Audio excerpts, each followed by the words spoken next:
Hi students, good evening. Welcome to the Upmaster. And students, we have been doing the chemical bond chapter, and in last class we could completed the hybridization. Total hybridization we have completed in the last class. Now we are going to do the very important parts, that is metallic bond and dative bond. So let us see what is dative bond.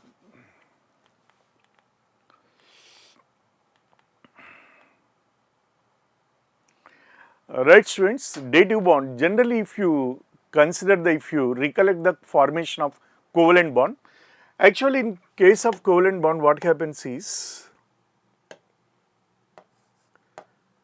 if the covalent bond is to be formed between A and B, the A contributes one electron and B contributes one electron.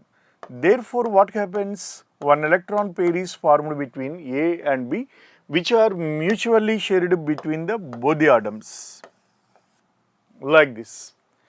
So here for the formation of covalent bond, both the atoms will contribute one electron each, and that bond pair of electron being equally shared between the two atoms.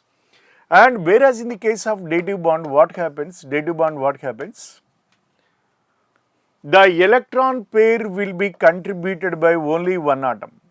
The electron pair will be contributed only by one atom, and it is mutually shared between the two atoms. Electron pair is contributed by only one atom, but it is mutually shared between the two atoms. Therefore, this bond is, such type of bond is known as the coordinate covalent bond or known as the dative bond. See, in covalent bond what happens, for the formation of one electron pair, for the formation of bond between the two atoms, one electron pair is required, I mean two electrons are required, and those two electrons will be provided by both the atoms and one each. But whereas here, both the electrons will be contributed by only one atom, but mutually shared between the two atoms. Therefore, this is known as the coordinate covalent bond. Contribution by one atom, electron pair is contributed by one atom, but it is shared between the two atoms, and such a bond is known as the coordinate covalent bond, or this is known as the dative bond. Coordinate covalent bond or dative bond. Okay. Basically what happens students, for the formation of the coordinate covalent bond, one atom needs to have the lone pair of electrons and another atom needs to have the vacant orbital. Then only dative bond formation takes place. For example, you take the formation of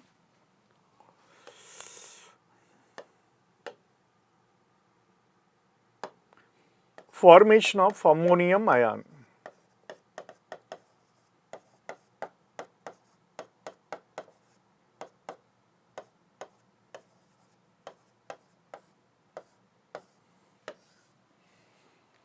Formation of ammonium ion, and this for the formation of ammonium ion, what happens if you take the nitrogen, ammonia of the nitrogen, what is the contribution of the nitrogen, I mean electron configuration of the nitrogen, and that is 2s2 2p3, 2s2 2p3, and nitrogen contains the one lone pair of electron, and there are three unpaired electrons in the hydrogen atom, like this. So, nitrogen contains the three unpaired electron and it also contains the one lone pair of electrons. Nitrogen, by using these three unpaired electrons, it bonds three bonds with the three hydrogen atom like this. But still hydrogen contains the one lone pair of electron here. Lone pair of electron means unshared pair of electrons, non-bonding electron pair, and that is the lone pair of electron. Now, in ammonia, we have one lone pair of electrons present on the nitrogen. So, therefore, this is the nitrogen contains the one lone pair of electrons. And you take the hydrogen, atomic number of hydrogen is 1.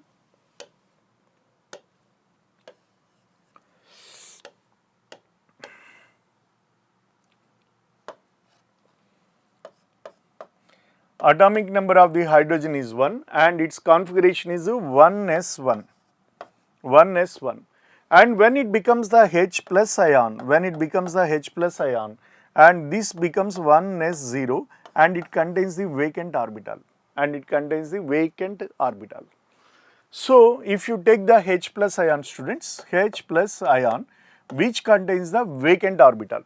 The primary or basic requirements for the formation of dative bond is one of the atom should contains, one atom or one molecule should contain the lone pair of electrons and the other atom or molecule should contain the vacant orbitals. Then only dative bond formation will be taken place. Okay. Now, and both those primary conditions are satisfied here. Nitrogen of the ammonia contains the lone pair of electrons and vacant orbital of the H plus ion, vacant orbital of the H plus ion. H plus ion contains the one vacant orbital. Now, this electron pair is donated by the ammonia to the nitrogen like this. And this is how dative bond is formed. And dative bond is shown with the arrow mark.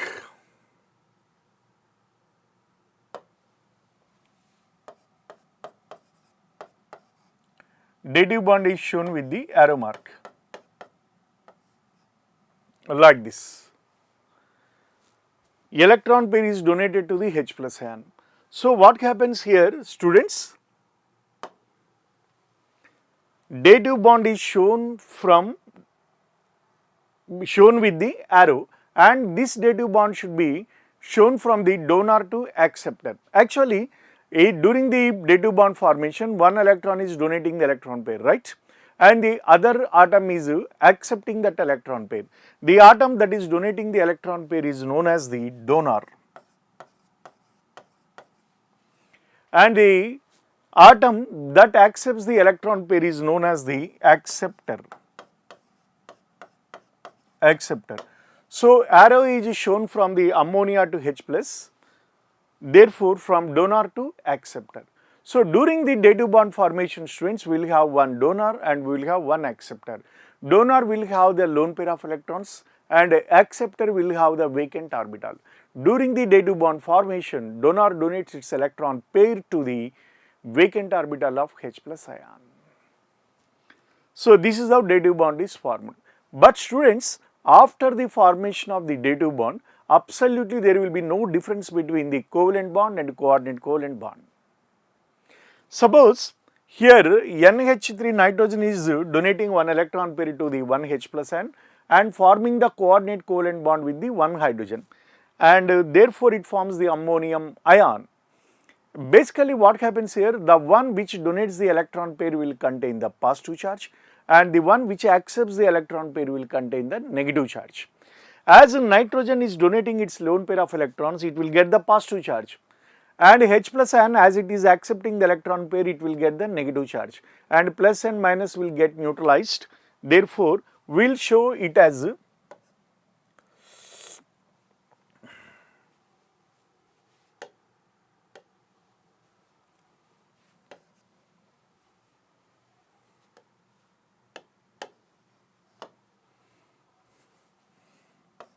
this is like H, H, H, and this is H.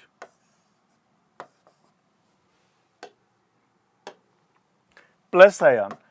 See, nitrogen contains the positive charge and that will be present on the square bracket, NH4 plus. And out of these 4 hydrogen atom, one hydrogen atom is linked with the nitrogen through the dative bond, and 3 hydrogens will be linked with the nitrogen through the covalent bond. If I ask you which hydrogen is linked with the central nitrogen atom with the dative bond, means you cannot identify. That's what. Once the bond is formed, dative bond is formed, absolutely there will be no difference between the covalent bond and coordinate covalent bond. Before the formation bond only, it is differentiated. Okay. In covalent bond, both the atoms will contribute one electron each and that electron pair is mutually shared. But in case of coordinate covalent bond, electron pair is contributed by one atom but mutually shared by both the atoms. Once the bond is formed, there will be no absolute difference between the dative bond and covalent bond. So you can segregate the formation of the dative bond before the formation only. Once it is formed, it is as good as covalent bond. Okay, and this is how it is formed, students, ammonium ion. formation of ammonium ion, and this is the mechanism.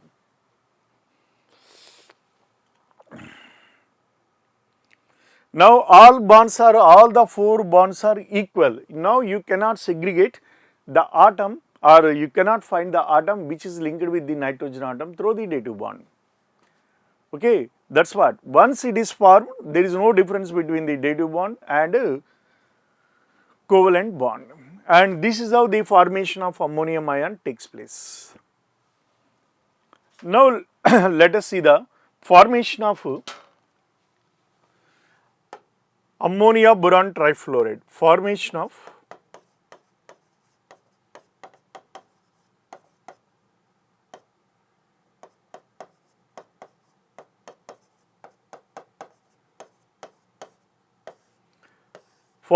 of ammonia boron trifluoride.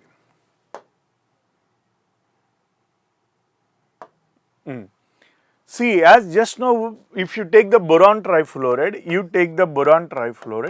boron contains the configuration of 2s1 2p2. Excited state configuration of the boron is 2s1 2p2. That means it contains the 1 unpaired electron.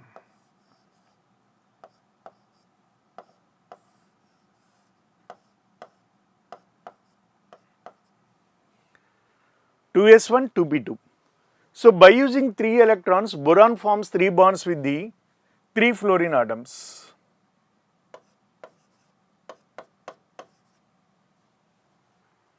And similarly, nitrogen, already we have seen that nitrogen, it linked with the 3 hydrogen atom NH3. Now boron contains the 1 vacant orbital. And nitrogen contains the lone pair of electrons. Now this lone pair of electrons are donated to the, see here primary conditions are fulfilled. What is the primary conditions for the formation of dative bond? One atom should contain the lone pair of electrons, the other atom should contain the vacant orbital. Now nitrogen of the ammonia contains the lone pair of electrons, and boron of the boron trifluoride contains the vacant orbital. So here dative bond formation, electron pair is donated to the vacant orbital of boron trifluoride. As a result, what you will get is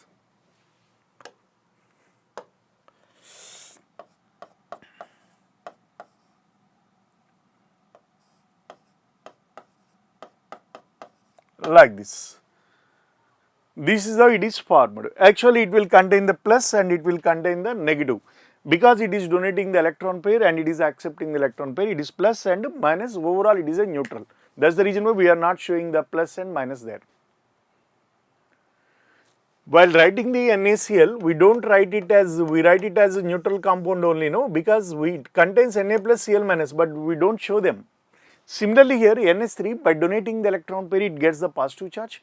Boron trifluoride, by accepting the electron pair, it gets the negative charge. So there will be positive and negative charges. So NH3 donated to the boron trifluoride. So here NH3 is the donor and this is the acceptor. Donor and acceptor, and this is the dative bond.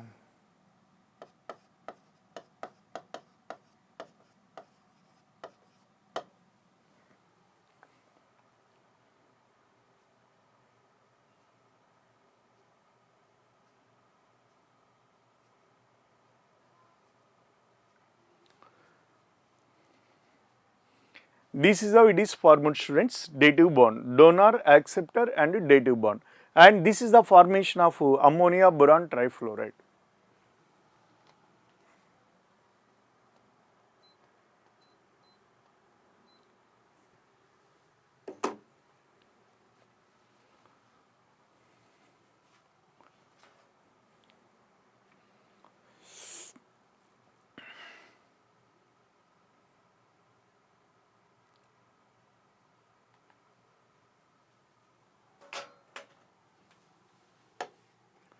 Now let us see the students, another very important molecule, formation of ozone.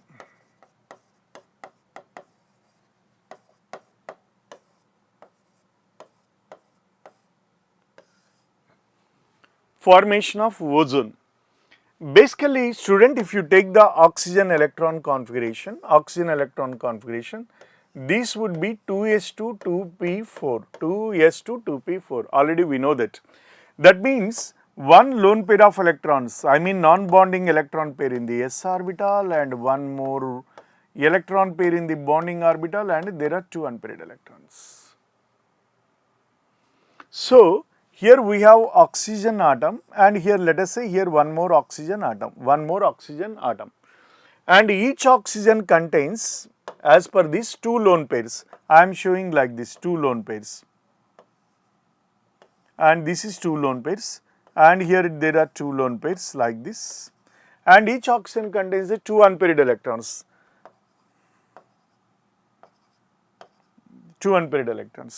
Here a double bond is formed like this. Now you take the another oxygen.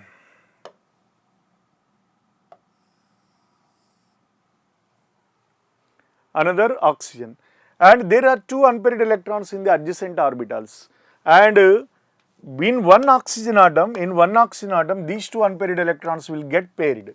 As a result, one oxygen atom contains the three lone pairs of electrons, and as this electron goes here, and this oxygen will also contains the one vacant orbital. So that can be shown here.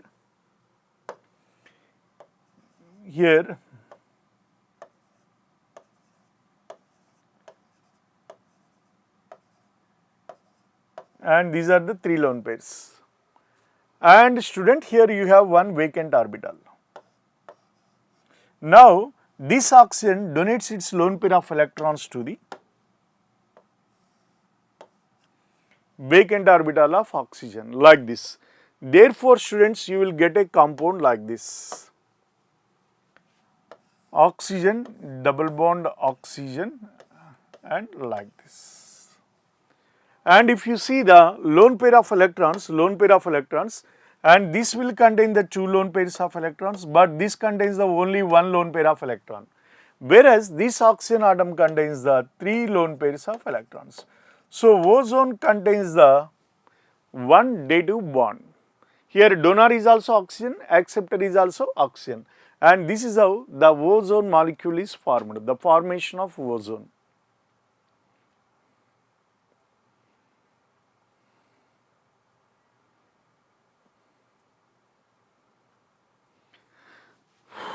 Let us say,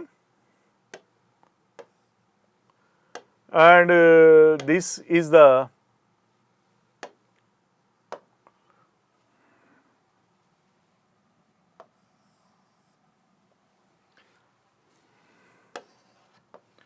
we have one O1 and O2, and this is O3. And students, what happens here in O3 molecule, third oxygen, the configuration will be like this. I am writing this is O. In case of third oxygen, the electron configuration will takes place like this: 2s2 and 2p4 like this.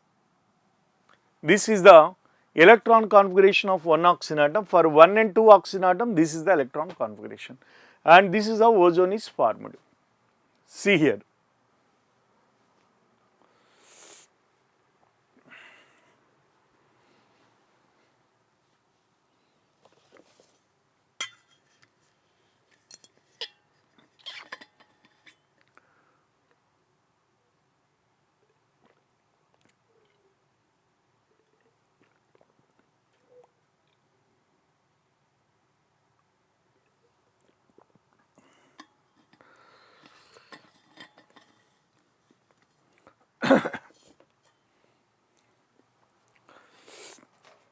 This is the formation of ozone, students. Now let us see the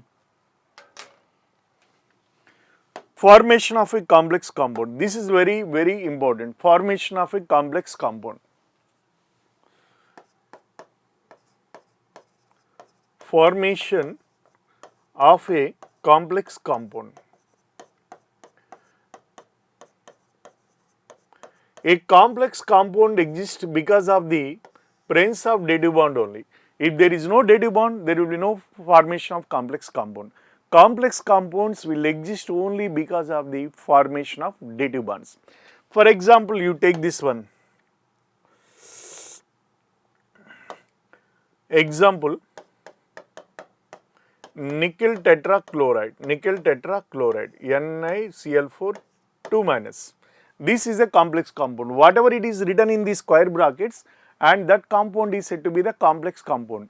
And whatever is present within these square brackets is known as the coordination pair. And this is known as the coordination pair. And this coordination pair exists only because of the formation of dative bonds. For example, if you take this nickel, and the nickel will have the configuration of Ni plus 2. It is present in the form of plus 2. The oxidation state, if you calculate, Ni, each chlorine minus 1. So 4 minus Ni, let us say nickel is X, and there are 4 minus, which is equal to minus 2. Therefore, X is equal to plus 4 minus 2, which is equal to plus 2, like this.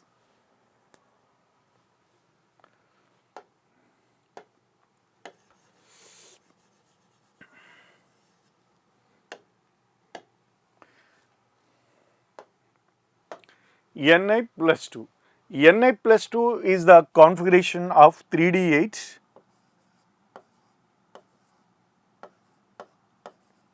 4s2, 4p0. 3 plus 2 means these two electrons will also be lost.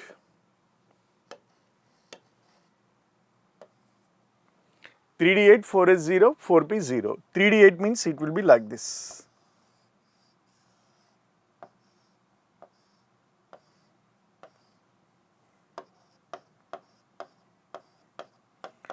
This is 3d8, 4s is vacant and 4p is also vacant, like this. Now, nickel ion contains the vacant orbitals, and you take the Cl minus ions, and each Cl contains the one negative charge. One negative charge is nothing but the lone pair of electrons only. Negative charge is nothing but the lone pair of electrons only. Now all the conditions are satisfied. Na2 plus ion contains the vacant orbital, and the donor atoms contains the lone pair of electrons. So here primary conditions, prerequisites are satisfied. Now here dative bond formation takes place.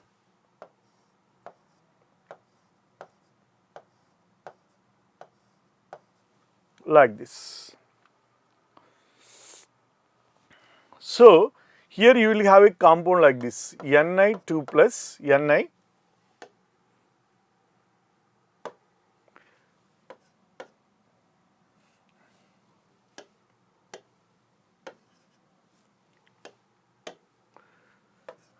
chlorine like this, Cl like this, Cl like this, Cl, tetrahedral complex, 2 plus. And who is the donor here? Cl is the donor. In complex compound terminology, the donors are known as the ligands. This Cl minus is known as the ligand, and some may call it as a ligand, whatever it is. So in a complex compound, the one which acts as a donor is known as the ligand. And this is the acceptor. Central metal atom is the acceptor. So this is how a complex compounds are formed. For example, if you take the K4FeCN6, K4FeCN6,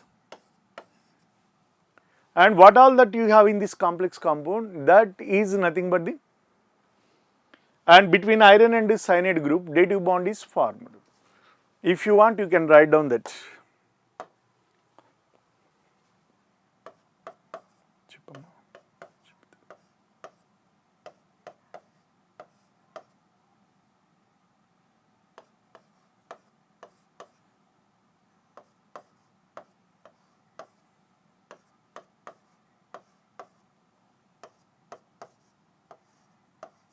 Like this, dative bond is formed.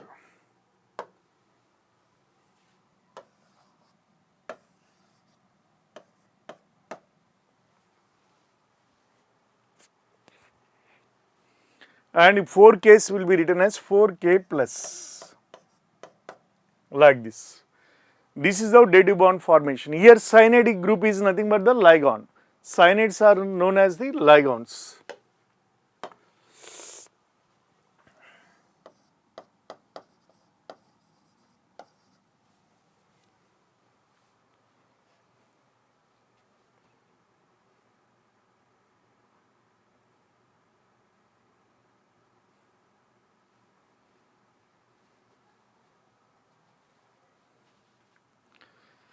This is how a complex compound is formed due to the dative bond. See, this complex compound exists only because of the formation of dative bonds. Without dative bonds, there is no complex compound. Okay? Have a look, students.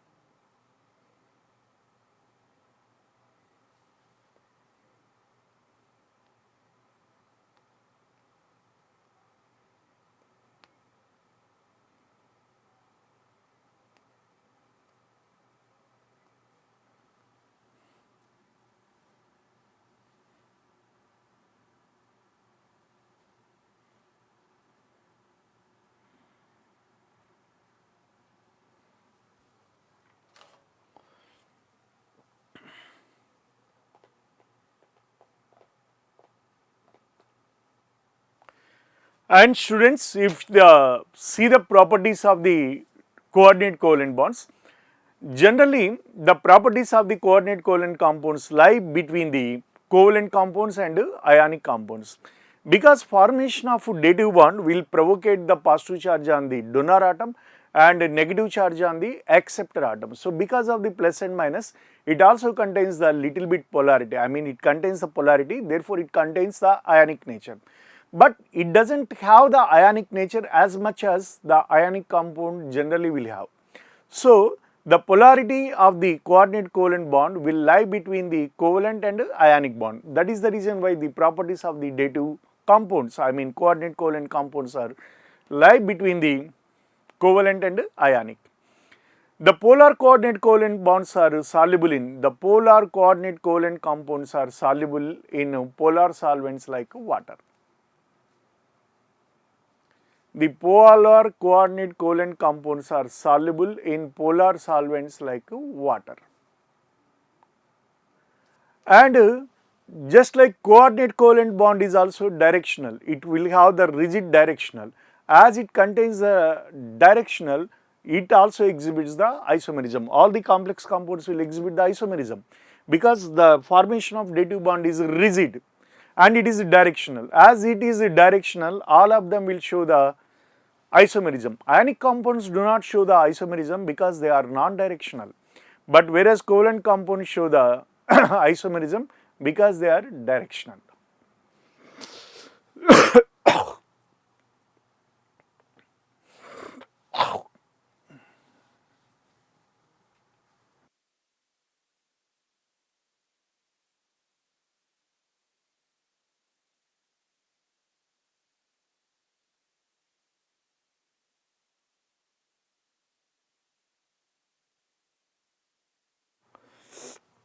I am sorry, students.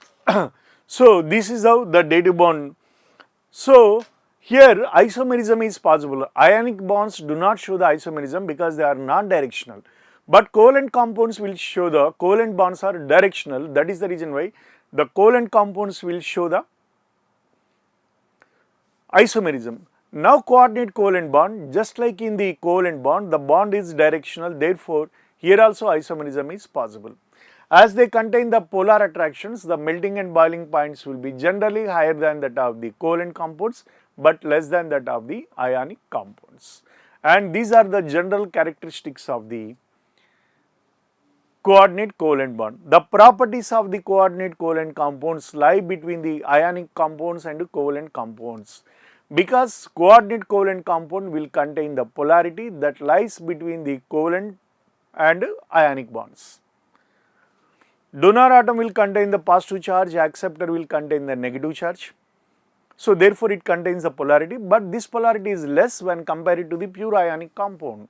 So that is the reason why its property lies between the covalent bond and ionic bond. Just like covalent bond, the coordinate covalent bond is also directional, therefore it also exhibits the isomerism. Because of the polar attractions, it contains more melting and boiling point than the covalent compounds, but less than that of the ionic compounds. Okay. So polar covalent compounds are generally soluble in polar solvents like water, and these are all the properties of the coordinate covalent bonds.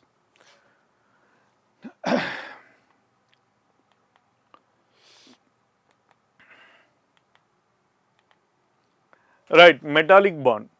Metallic bond is the very interesting, students. For example, if you see the arrangement of the metal atoms, this is how the metal atoms are arranged in metals. Like this, metals are arranged.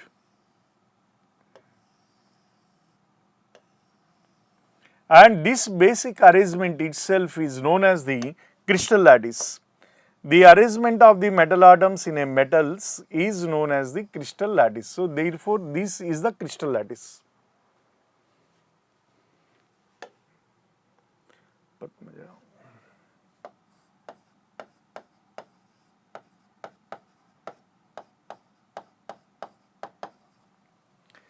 This is the crystal lattice. And each metal ion will have the positive charge like this. See, metals are tend to lose the electrons, they lose the electrons and this becomes the positive charged kernels.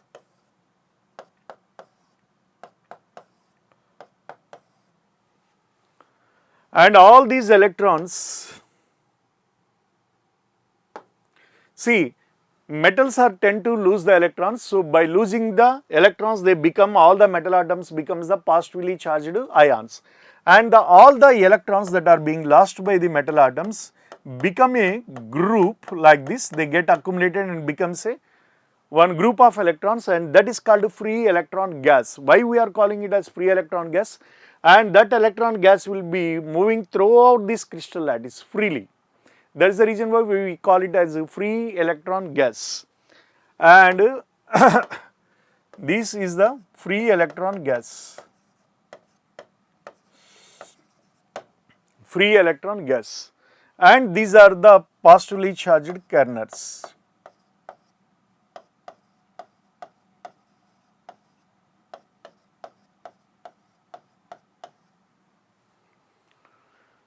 Okay, now the electrostatic force of attraction that exists between the positively charged metal ions and freely moving electron gas in a crystal lattice is known as the metallic bond.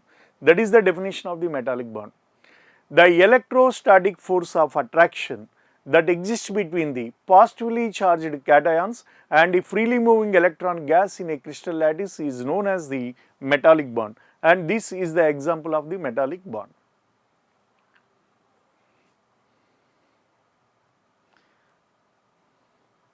Here electrons are freely moving, but still they contain the negative charge, and all the metal atoms, by losing the electrons they become the positively charged kernels. We call it as positively charged kernels, and these electrons are considered to be sea of electrons.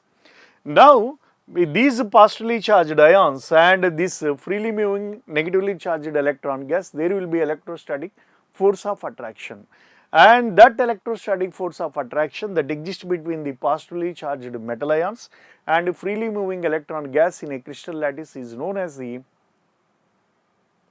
metallic bond. Okay, as the electrons are freely moving in these metals, that is the reason why metals are the good conductors of electricity.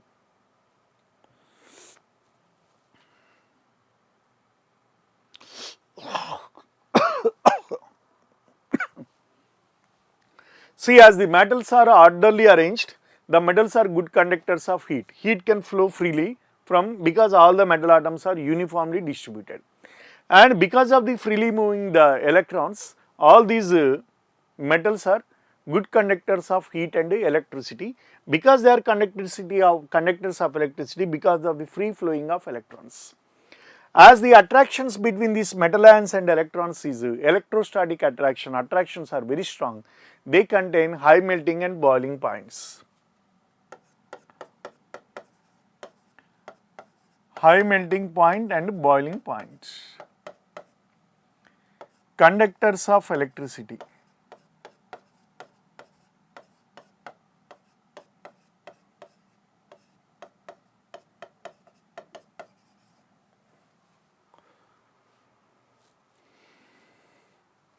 Very hard, metals are very hard. And one interesting character of the metal is they are not brittle just like alkali metals and alkaline earth metals. And if you try to break them, they don't get broken. Because if you hit the metals with the hammer, what happens? You are applying the pressure in one way. You are hitting the hammer means you are putting lot of pressure. And because of that hammer blow, the metal atoms start moving aside. As the metal atoms start moving aside, the metal will be expanding. That is the reason why metals will be expanded. Generally, the metals like iron, gold, copper, they don't get broken. You cannot just break them like this. But if you try to hit with the hammer, they just start getting, they go on just expanded. Why? Because if you hammer them, the metal atoms start moving aside. As the metal atoms start moving aside, the electrons also start moving there also. So therefore slowly it gets expanded. And this property of the metals is known as the malleability and ductility. That means malleability means metals can be made into thin sheets because of that property. And metals can be made into wires. That is called ductility. So making the metals into thin sheets and making the metals drawing them into thin wires is known as the properties are known as the malleability and ductility. See, nobody wears the gold biscuits, no. That gold, that is because of this malleability and ductility, gold metal is made into the beautiful jewelry. Nobody wears the metal biscuits. They are made into beautiful jewelry, different designs. How it is possible? Because the metals contain the property called malleability and ductility. Okay. They are malleable and ductile. Because of all these properties are possible because of the metallic property, metallic bond. And the other very important property is, they contain the very beautiful metallic luster. That is the reason why metals are precious. Why gold is precious? Why platinum is precious? They will have the greater metallic luster. And how the metallic luster is possible? Because the atoms that are present at the surface area are directly getting exposed to the sunlight. The metal atoms which are directly getting exposed to the sunlight, and they absorb the energy from the sunlight. As they absorb the energy from the sunlight, so what happens? Electrons will get excited to the higher orbits. And electrons are not stable at higher orbits, so they will come back to their original position by releasing that absorbed energy in the form of light. So that light is released, and because of that released light, they will contain the metallic luster. So metallic luster is possible in the case of metals. That is the reason why metals are highly precious.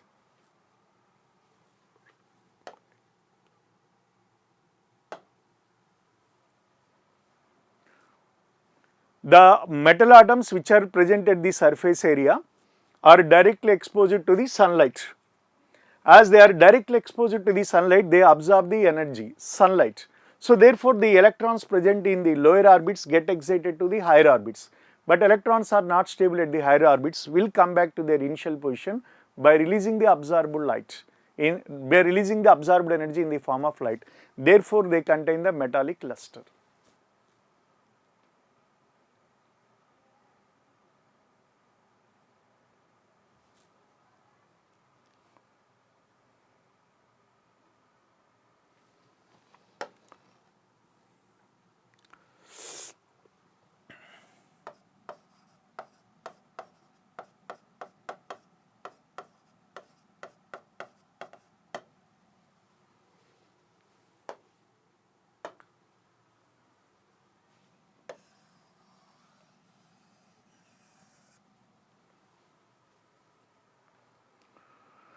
So these are all about the metallic bond, students. Metallic bond is the electrostatic force of attraction that exists between the positively charged metal ions and freely moving electron gas in a crystal lattice is known as the metallic bond.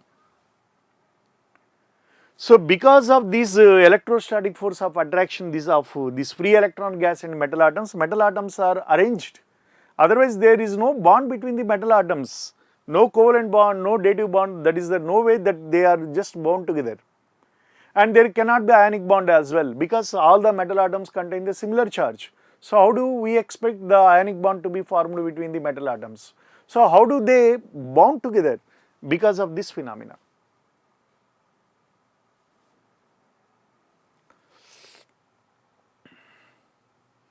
And because of this phenomena.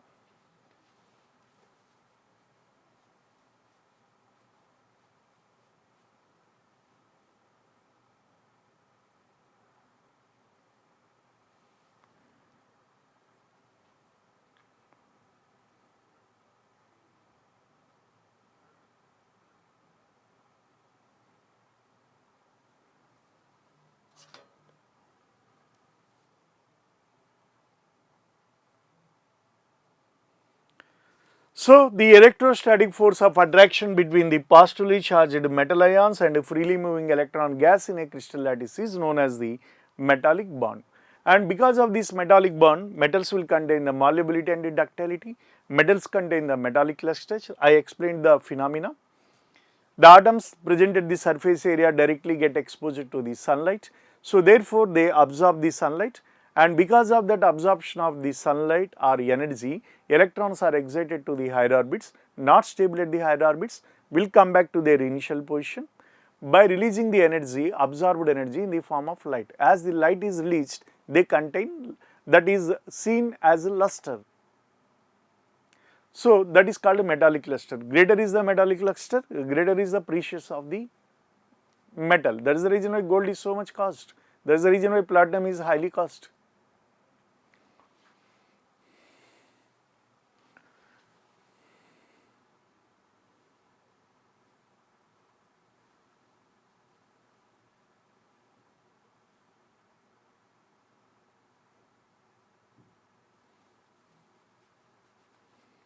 And this is all about the metallic bond, students. Now let us see the questions related to the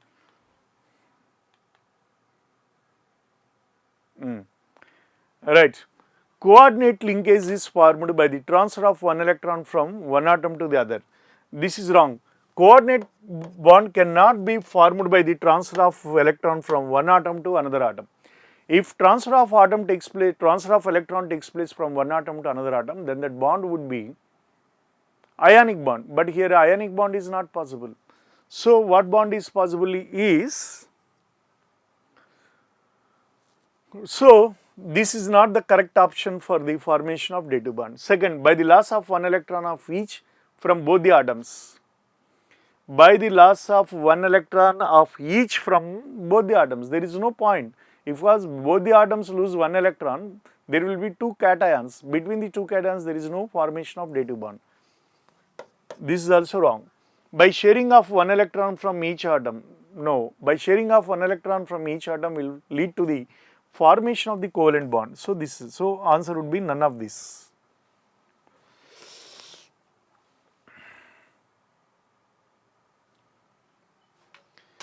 NH3 molecule attaches itself to the H2O molecule in NH4OH by, right. See, NH3, if you see, NH3 contains the lone pair of electrons. When it is dissolved in water, water contains the H plus and OH minus. Now what happens? This electron pair is donated to the H plus.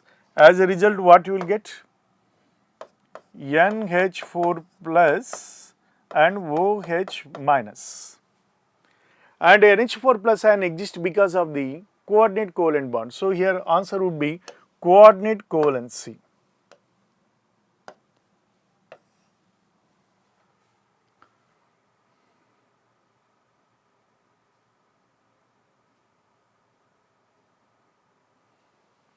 By dative bond only it is attached to the water molecule. NH3 is attached to the water molecule through the formation of dative bond.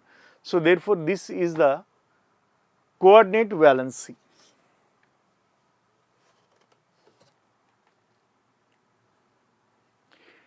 Dative bond is present in the molecule of NH3 only,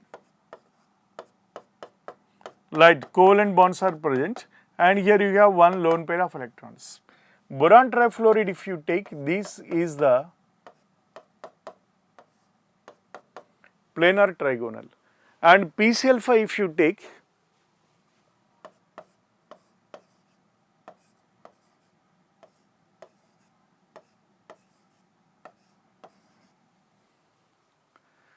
like this. If you take the SO3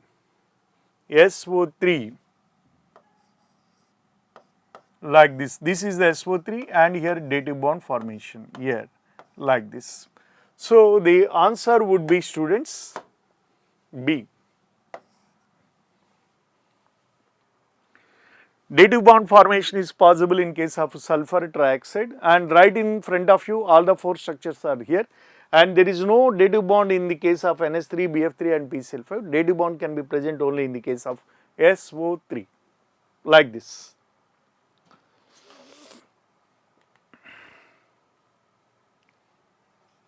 Right, we have already clearly seen that formation of ammonia and boron trifluoride. The bond that exists between the NH3 and BF3 is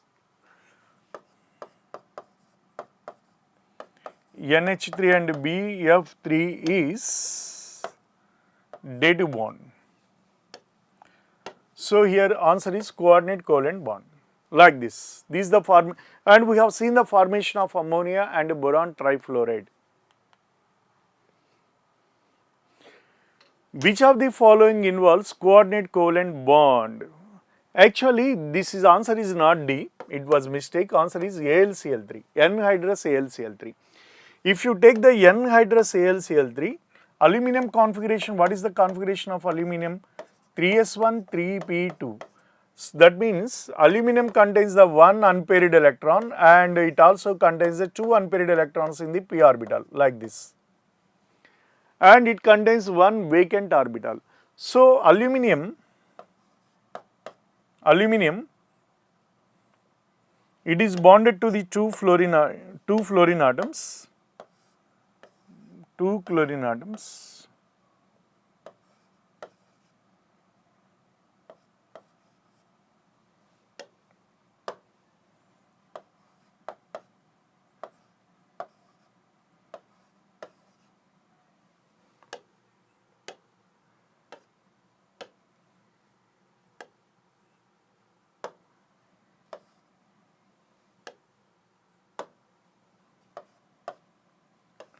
Cl and Cl. Here it is the vacant orbital.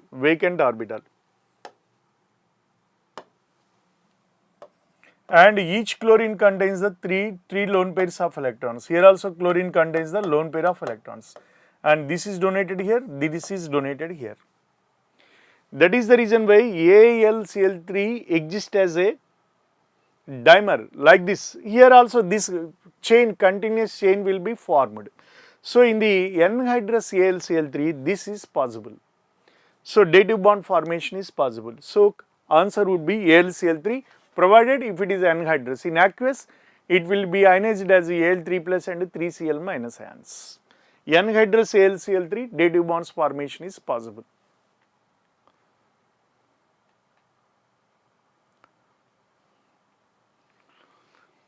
Substances which can donate a lone pair of electrons to form a coordinate covalent bonds are called. This is one important point, students. Suppose if you take the NH3 is donating its lone pair of electrons to the vacant orbital of boron trifluoride BF3. Here the one, according to theory of Lewis acids and bases, the donor is called base and acceptor is called acid. So let us see, this is the donor we know, and this is the acceptor. Now this donor is known as Donor is known as base and this is known as acid.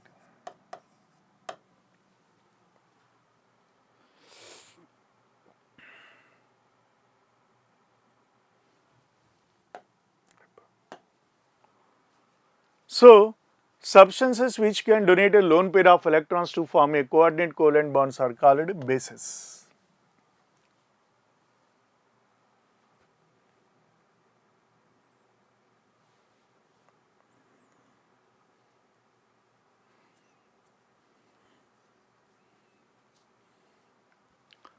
This is very interesting. This is a very important point, students. In a dative bond formation, the donor will be called as a base and the acceptor will be called as a acid.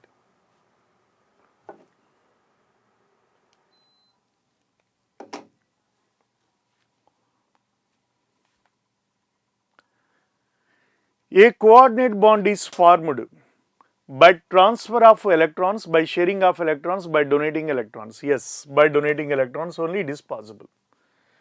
Donor atom donates its electron pair to the acceptor atom. Therefore, dative bond formation is possible. Actually, this is the in CSO4 only ionic bond and covalent bonds will be present. Not D is not the answer. Cu2 plus and SO4 2 minus, and here the bond between these two is ionic. And between sulfur and oxygen, what the bond formed is called covalent.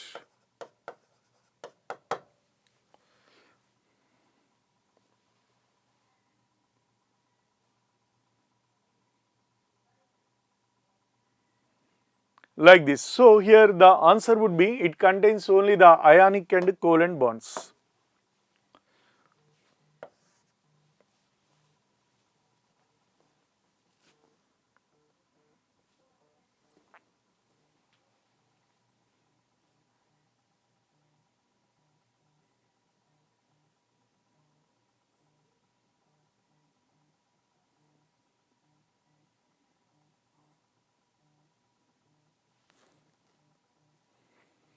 Right, students, next one.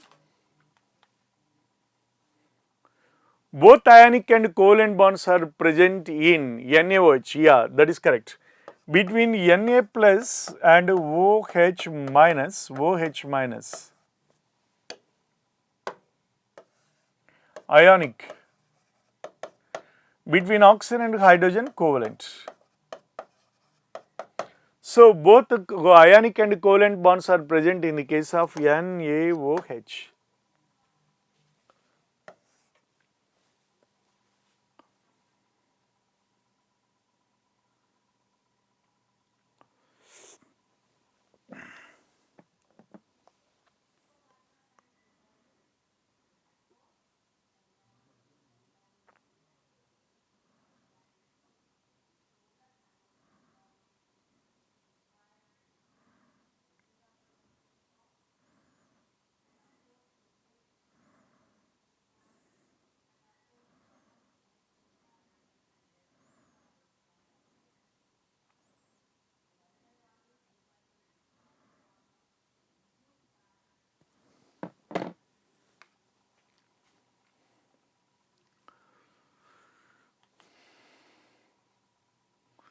Which of the following has both ionic and covalent bonds?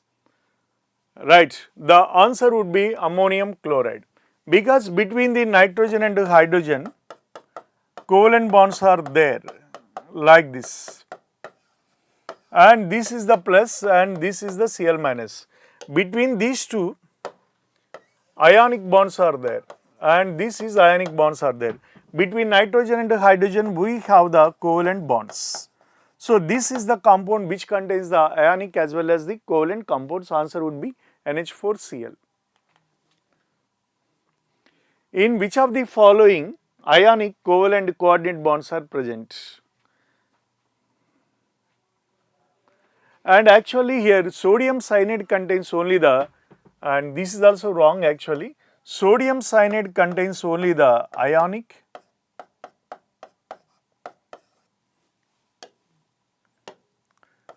Between these two only ionic bonds are present, and between these two covalent bonds are present. So answer would be no answer here. Dative and covalent and all the three bonds are not present here. The bonds in N2O5 are dative and covalent compounds. It would be like this.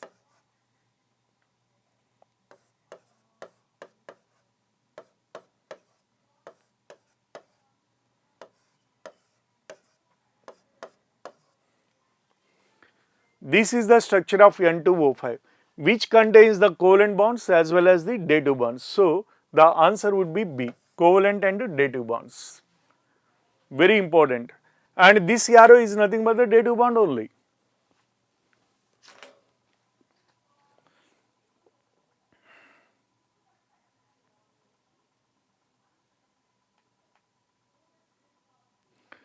Yeah, the bonds present in K4, FeCN6. Yeah, this is very important. It contains the all four types of bonds. Already I told you.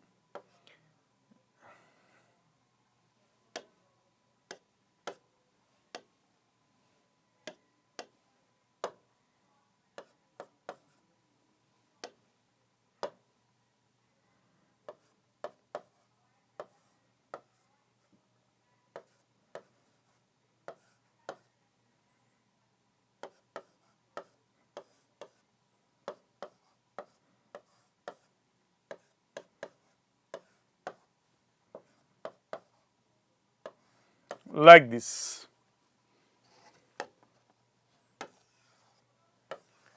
And this one is 4 minus and 4K plus. Between K plus and complex anion, ionic bond is there. Between cyanide and iron, dative bond is there. Between carbon and nitrogen, if you want, you can write one like this. Like this. Between carbon and nitrogen, covalent bond. Between metal atom and cyanide ligon, there is a dative bond. And between the complex anion and cation, there is a ionic bond. All three bonds are present. Answer is all of these. So all types of bonds, complex compound will generally contain the dative bonds and ionic bonds as well as the covalent bonds.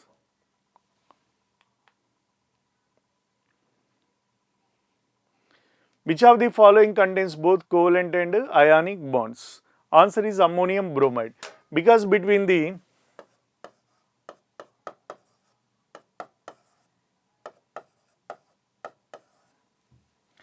ammonium bromide, between ammonium and bromide ion, the ionic bond can be formed. Between nitrogen and hydrogen, covalent bond is there. So the answer would be ammonium bromide. Okay. So this contains the both types of bonds, ionic and covalent. Yeah, students, that's all for today's class.